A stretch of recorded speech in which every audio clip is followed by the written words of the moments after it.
Talo falava, o tātou talafo o le nei tae au.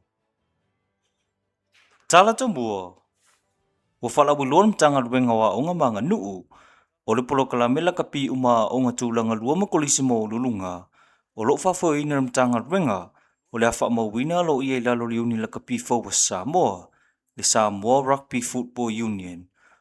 O lea fai ungu fai loa mai se pepo wha matalanga mtanga ruenga wa onga, ma ua wha mamawhai.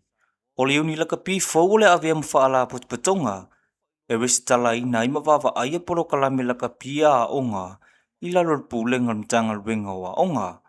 Mai li fai loa mai lea pepo wha matalanga le aso e amata resi tala ai. Nisi o tala, i wha tala noanga ma sani martaita e le tua ngai, i aso tofi taitasi, na ia sau noa ima wha alia ilo na fina ngalo, i le tele tupe wha aluan malo, ai o loo sioki ni so vaila au whane mai teli mo to tua. Ia lea kau sua e ni fuala au, mangi wala au lon, i whare mai, o kapongi. Whare mai sio aku o kapongi, o lea ni vaila au le i fuala au.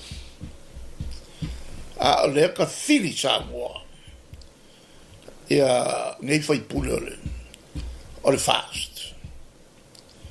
E whaangaku pele kong.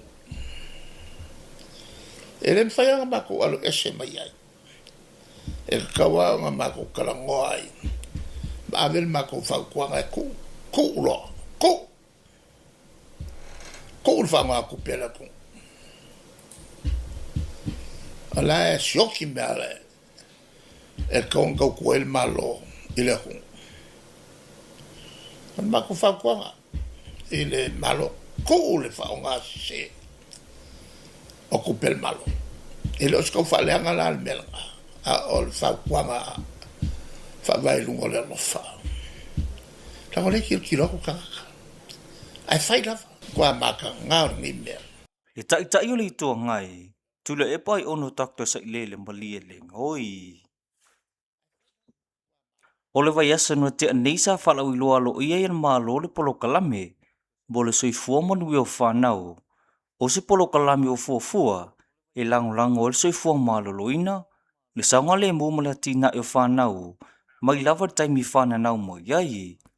O le ni polo kalame o lo whatino ina i lalo tai ala mo le atina i o whanau la itia Samoa, i le tausanga lua afe lua sifuru malwha, i le lua afe tau sifuru malwha, ma ua li liu nei ma se fuafuanga tusia, i se au nanga, o le maua i afsosoni tu saa mo ainga, o se tasini o folfolanga alwaenga fa upo fai, o le whaatuatua i le atua Samoa wa tasi po o le fast, i le maua i a pepe o whaamanu yanga tau tupe, e lua se lau tālai maua le pepe fau, whato a whanau, ai se lau tālai masina ta itasi, se ia o ina au liare tolu tau sanga o le matua o le pepe.